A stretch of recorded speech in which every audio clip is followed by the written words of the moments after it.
Hey guys, welcome back to The Readers. I hope you are having an amazing day. Let's get right into the stories. The first one is Pro-Revenge Story. I was working as a civilian contractor with the U.S. military overseas in 2023 and lived off base in an apartment complex popular among military personnel. One Tuesday morning in April, I accidentally hit another soldier's vehicle in the parking lot. When I got out to check the damage, I noticed both our cars were what you could call hoopties.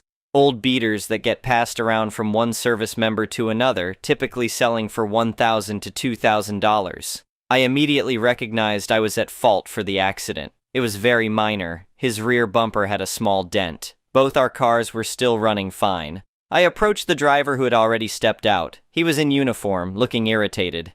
"Hey man, I'm really sorry about that," I said, extending my hand. "I'm Mike." He ignored my handshake. "Martinez," he replied curtly. "Look, if it's all right with you, I'd like to negotiate a cash payment and keep this simple. No need to involve authorities," I suggested. To be honest, the accident was so minor I half expected him to say, "Nah man, it's good," but I was prepared to pay him something reasonable. I've always believed that if you have a fender bender and can negotiate agreeable terms between both parties, it's best to avoid insurance and police. Martinez scowled. "I want to call the police." "We could do that, or we could go on base together and I could give you $300 cash," I offered. "That's not enough," he snapped. "Okay, how about $500? I countered. Without warning, Martinez punched me squarely in the face. It was a complete sucker punch. Before I could recover, he jumped into his car and took off, nearly running me over in the process. Fortunately, I had a dash cam in my car that recorded everything. I drove to the Provost Marshal's office on base, the military police station, and reported both the accident and the assault, showing the MP the footage. They used his license plate to track him down. The officer also asked if I wanted to involve local authorities or press criminal charges off base. "Not at this time," I replied. I genuinely felt the soldier would learn his lesson if I let the UCMJ, Uniform Code of Military Justice, handle this. The military court seemed sufficient. The result was that Martinez received 60 days of extra duty, reduction in rank, and forfeiture of a portion of his paycheck. If he dealt with that punishment properly, this would have been the end of our ordeal. I assumed the matter was closed. About 2 weeks later, in early May, I was shopping at the commissary on base when Martinez spotted me in the frozen food section. "You piece of crap," he hissed, approaching me aggressively. "You just had to report me, didn't you?" "You need to calm down," I told him firmly. "You should learn your lesson and move on. You're just a pussy who doesn't know how to take a punch," he sneered. "I held back from completely destroying your life," I reminded him. "Be grateful for that." He jabbed a finger at my chest. "I've already been punished, and you can't touch me again. This is over." Martinez stormed off, leaving me standing there with my shopping cart. A store employee behind the nearby deli counter had witnessed the entire exchange. "That guy seems unhinged," the employee, whose name tag read Jackson, commented. "Yeah, he is," I replied. "Would you mind giving me your contact info? I might need a witness." I got Jackson's details and reported this interaction to Martinez's command. His commander, Captain Reynolds, told me Martinez had been ordered to avoid contact with me. "I strongly recommend you involve the local authorities," Reynolds advised. "This soldier clearly isn't learning his lesson." So that's what I did. I contacted an attorney named Weiss. He was unsure if we could successfully sue Martinez and required a cash payment to take the case. I was angry and determined to teach this guy a lesson, so I agreed, despite the substantial cost. To keep this part brief, we ended up in a court off base by late June. We presented our evidence, including the dashcam footage and testimony from Jackson.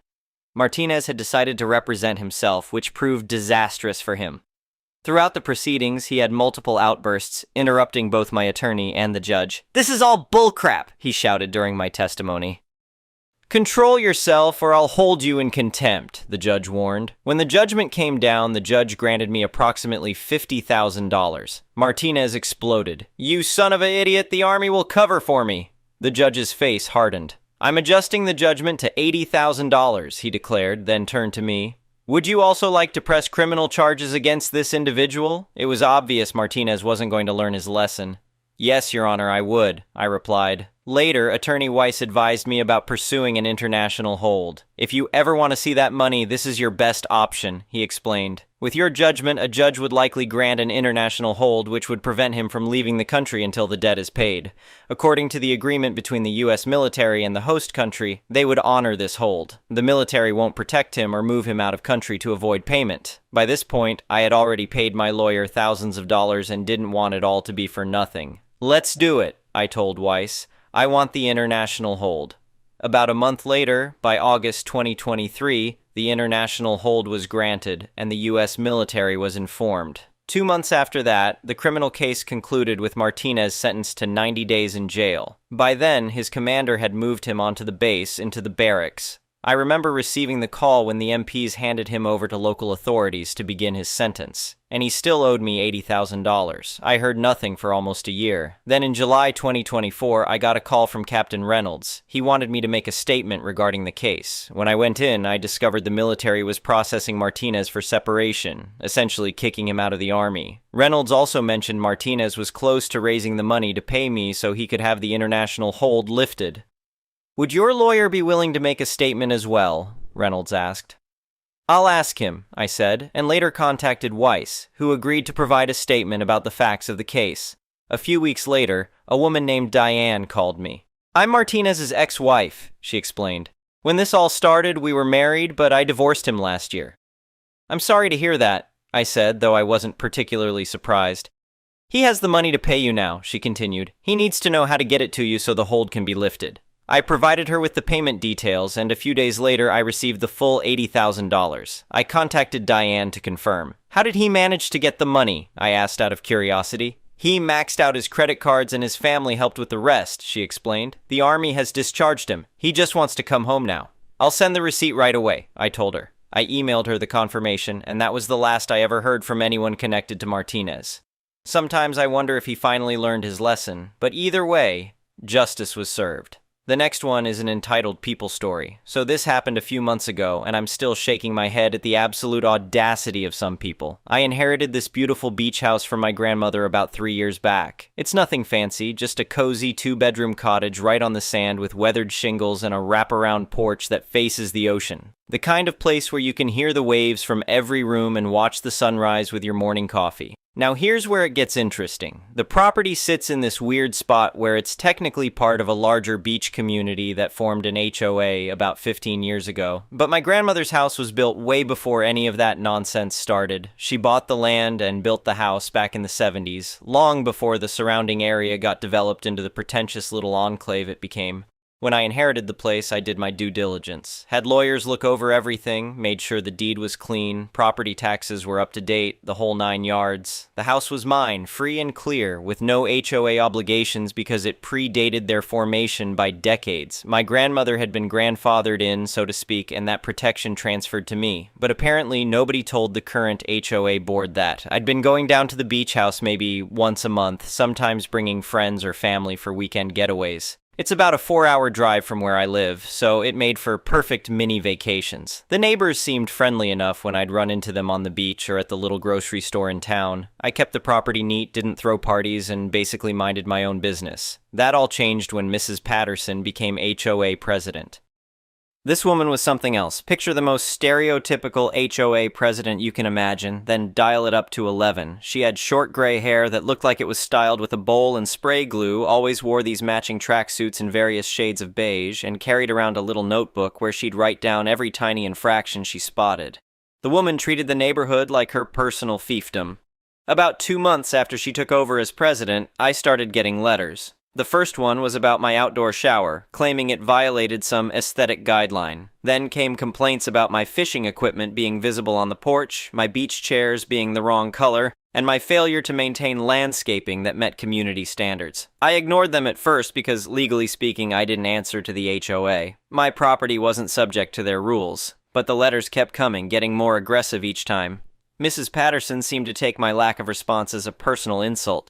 Things escalated when I decided to repaint the house. My grandmother had kept it a classic New England white with dark green shutters, but the paint was peeling pretty badly after facing decades of salt air. I chose a nice soft blue color, something that would complement the ocean and give the place a fresh look. Nothing crazy, just a pleasant coastal blue that you'd see on half the beach houses up and down the coast. Apparently, this was war. The morning after I finished painting, there was Mrs. Patterson standing in my driveway with 2 other board members, looking like she was about to burst a blood vessel. She informed me that blue was not an approved color according to the HOA architectural guidelines and that I had violated multiple covenants. When I politely explained that my property wasn't subject to HOA rules, she got this look on her face like I just told her the earth was flat. She started ranting about property values and community standards and how everyone had to follow the rules. I tried to explain the legal situation again, but she cut me off and stormed away, muttering something about getting lawyers involved. I figured that would be the end of it. Boy, was I wrong. 2 weeks later, I got a certified letter that made my jaw drop. The HOA was claiming that my property had somehow been absorbed into their jurisdiction through something called adverse possession, and that I was now subject to all their rules and regulations. Furthermore, they were demanding immediate compliance with their architectural standards, including repainting the house back to white and removing all non-approved outdoor fixtures. The letter was signed by some lawyer they'd hired, making it look all official and intimidating. But the real kicker was the final paragraph. They were giving me exactly 17 hours to either comply with their demands or vacate the property, which they now claimed belonged to the HOA due to my repeated violations of community covenants. 17 hours. Not 17 days. Not even 17 hours from when I received the letter. 17 hours from the timestamp on the letter, which meant I supposedly had about 4 hours left when I actually got it. I called my lawyer immediately, and he basically laughed when I read him the letter. He explained that adverse possession doesn't work that way, especially not over a couple months of paint color disputes. The whole thing was legally ridiculous. But then he said something that got my wheels turning. Since they'd made this demand in writing with such a specific time frame, and since they'd claimed ownership of my property, I could either fight it in court or I could give them exactly what they'd asked for. That's when the malicious compliance idea hit me. See, the letter didn't just demand that I leave. It specifically stated that the HOA was asserting ownership of the property and all structures thereon, and that I needed to vacate so they could take possession. They wanted to own my beach house? Fine. Let them own it. All of it. I spent the next few hours making phone calls and arrangements. First, I called the county tax assessor's office and asked about the process for transferring tax liability on a property. Turns out, if someone claims ownership of your property, they can be held responsible for the taxes, especially if they're trying to take possession. Then I called my insurance company and explained the situation. Since the HOA was claiming ownership, I wanted to cancel my homeowner's policy immediately. After all, why would I insure a house that allegedly wasn't mine?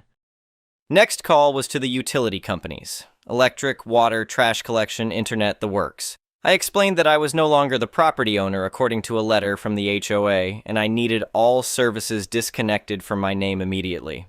But here's where it got really interesting. I called the town building inspector and reported that someone had claimed ownership of a property that had several unpermitted modifications made over the years. My grandmother had enclosed part of the porch and added that outdoor shower without pulling permits, and the town had never gotten around to addressing it. Since the HOA now claimed ownership, they'd be responsible for bringing everything up to code. I also remembered that there was an ongoing issue with coastal erosion that the state environmental agency had flagged. The property was going to need expensive seawall reinforcement work within the next few years to prevent foundation damage, another problem for the new owners. Finally, I drove down to the beach house one last time and removed every single personal item I could fit in my car. Furniture, appliances, linens, dishes, tools, fishing gear, everything. The letter had demanded that I vacate, and I was going to comply completely. They wanted an empty house? They'd get an empty house. I left the keys on the kitchen counter along with a note thanking the HOA for relieving me of the burden of beach house ownership, and drove home. The fun started the next morning. Mrs. Patterson called me at 7 a.m., screaming about how I couldn't just abandon the property. I calmly reminded her that according to their letter, it wasn't my property anymore. They'd claimed ownership. I'd vacated as demanded.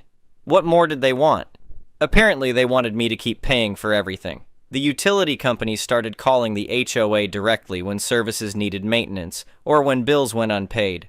Turns out, when you claim ownership of a property, utility companies expect the new owners to take over the accounts. Then the tax bills started arriving. The county was more than happy to transfer the tax burden to the new owners of record. Mrs. Patterson called me 3 times that week, each time more frantic than the last, demanding that I continue paying the property taxes on a house I apparently didn't own. The building inspector showed up for his visit and found enough code violations to keep the HOA busy for months. The unpermitted additions, some electrical work that wasn't up to current standards, and a septic system that needed updating. He handed Mrs. Patterson a citation requiring immediate compliance with all building codes, with fines starting at $500 per day for non-compliance. But the real cherry on top came when the state environmental agency contacted the HOA about the required seawall work. The estimate for the coastal protection project came in at just over $200,000, and it was now the HOA's responsibility as the property owners. Mrs. Patterson's final call to me was something to behold. She was absolutely hysterical, demanding that I take the property back and threatening to sue me for abandonment. I listened patiently while she ranted and then asked her a simple question.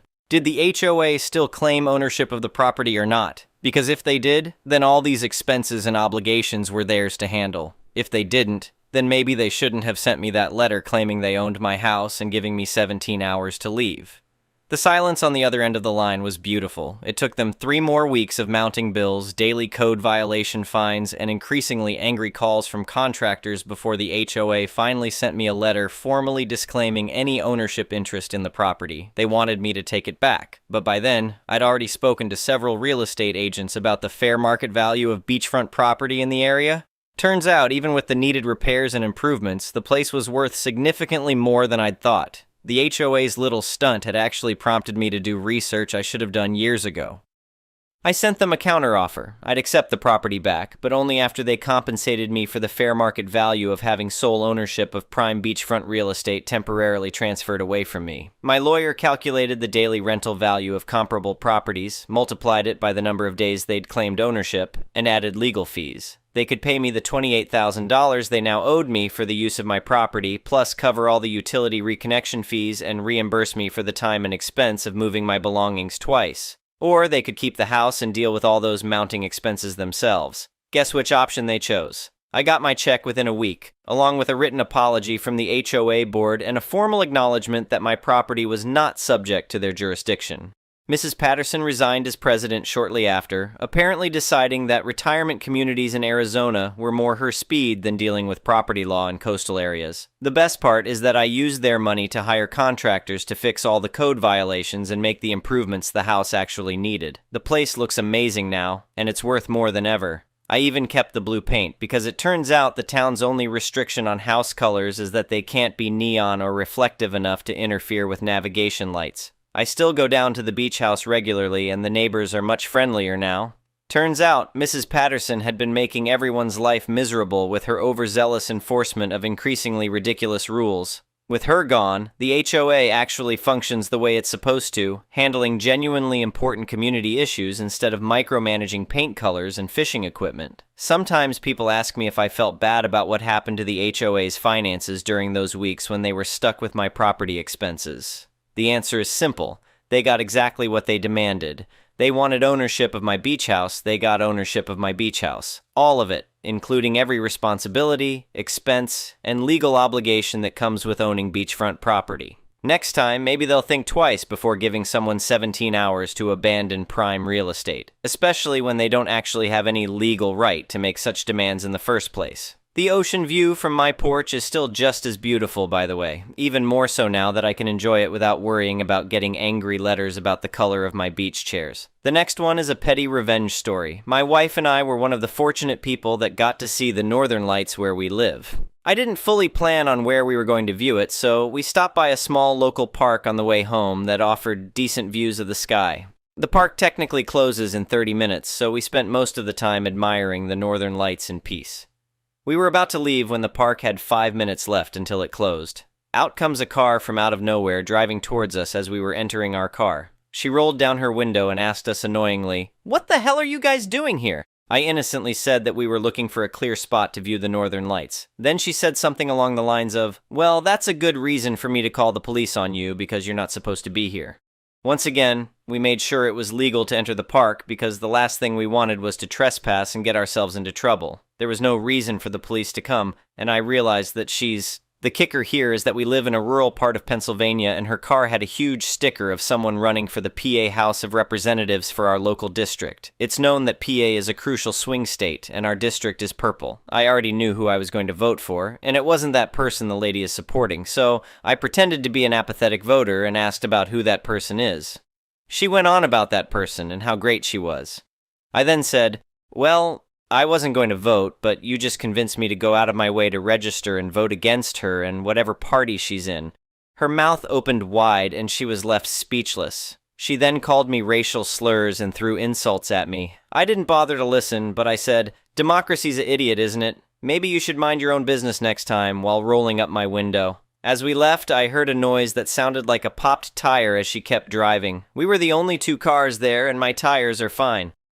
The next one is a malicious compliance story. I work as a school janitor. Half my day is spent in the lunchroom emptying the trash cans and sweeping up. At most schools, you get 15+ minutes in between each lunch period to do all the cleaning. At my school, I get less than a full minute, if I'm lucky. Normally, if a trash can isn't full, I just dump one can into another and then tie off that bag when it gets full. It's a lot faster than having to replace every bag every time, and it saves a ton of bags. I also sweep up around the tables, and if I see a big mess under a table, I ask the kids to move their feet and sweep that up too. I do it this way because it's the only way to keep up and keep things clean. If I pulled every bag every time instead of dumping one can into another, not only would I run out of bags halfway through the week, but it would also take way longer. If I only swept under tables when there was no kids sitting there, I would literally never have an opportunity to sweep under tables. Enter the lunch ladies. Most of them are nice, but there's this one older one who is just a miserable human being. She yells at everyone, including the kids, and is just always angry about something. Earlier this week, she yelled at me for dumping one trash can into another instead of pulling the bag. Why she chose today to do this, I don't know, since I'd been doing this every day for the past 3+ years.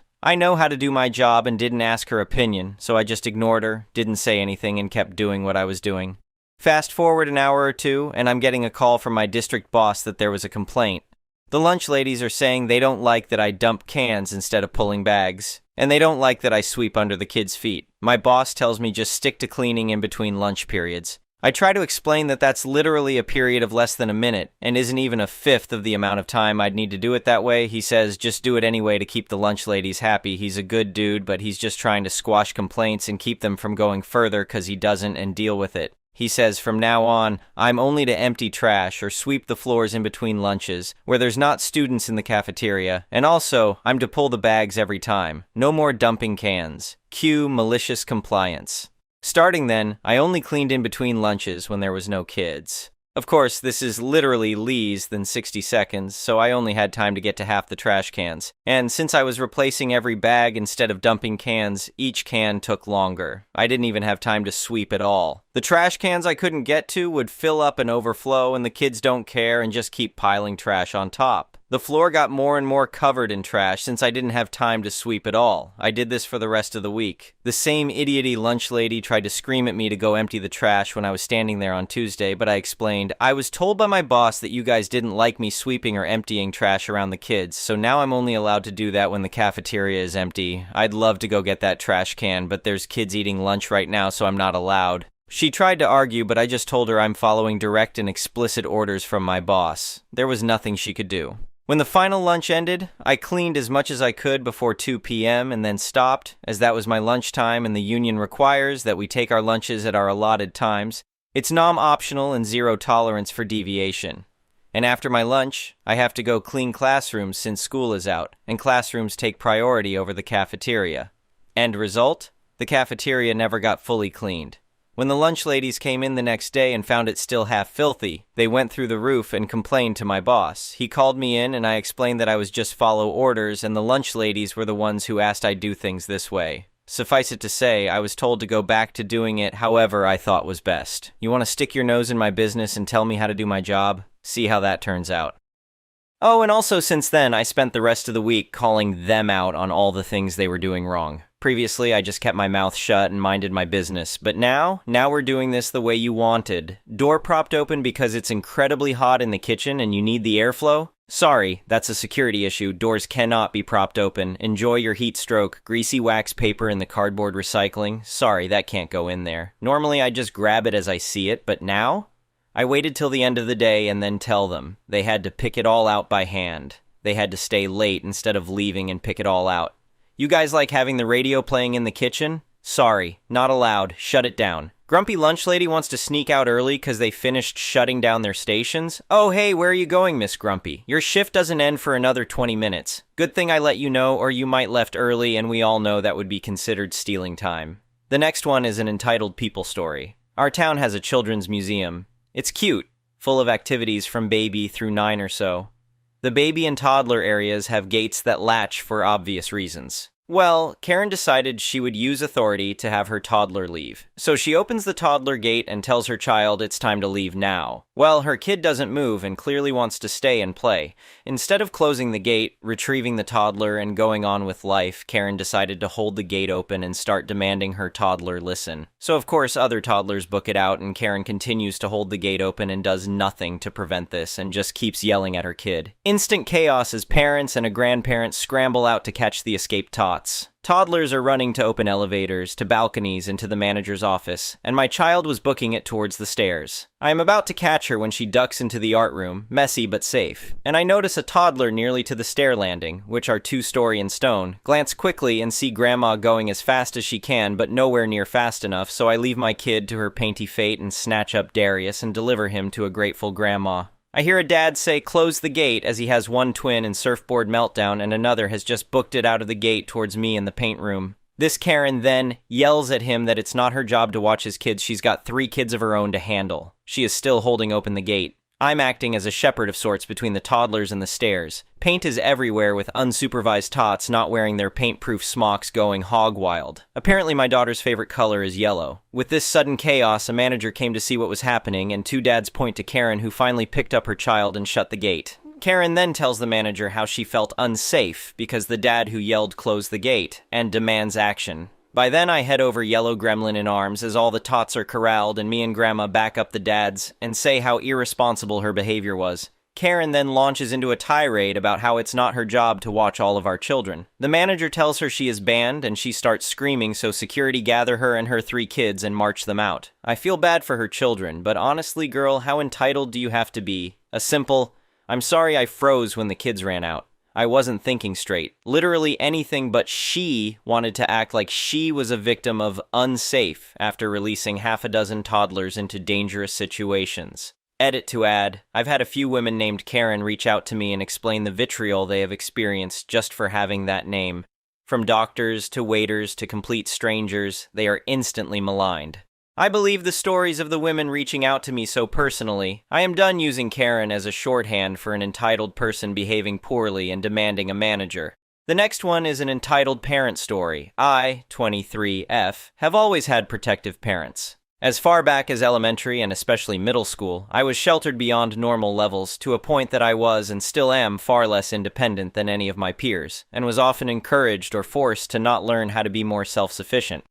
I was never taught how to cook, do laundry, or any basic life skills, was never allowed to have a bank account, never allowed to spend time with friends, anything. A lot of the time, my parents forced me to pull away from my friends because they, especially my mother, were beyond paranoid that my friends were faking liking me and would try to hurt me or get me in trouble. In college, my parents would come to campus multiple times a week for hours at a time, and for the first half of my college years, I was forced to come home every weekend, so I never had time to make friends or get out at all. Now I'm a college graduate living on my own, with a job and my own money, but my parents still don't let up. I'm never able to leave my apartment because my parents either text, call, or come to see me. When we're on the phone, we don't even talk. We just sit there in silence for an hour or so, other than an occasional so or anyway.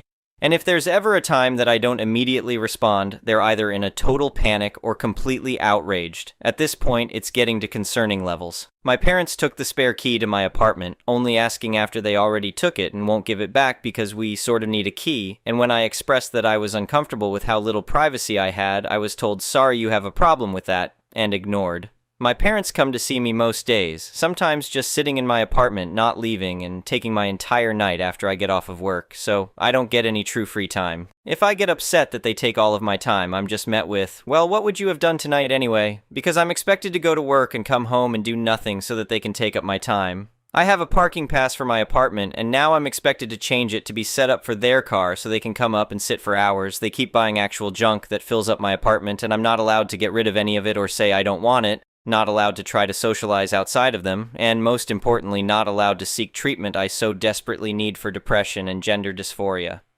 Any expression that I'm unhappy is met with nuclear outrage or screaming about, I'm unhappy and miserable too and have been for 30 years. And possibly the worst part is that when I say I'd like to have more free time to myself, all I get is either, well, I'm sorry we're just so bad, or, well, you're all we have, so deal with it. I don't even know what to do about it at this point. Anyway, thank you for watching.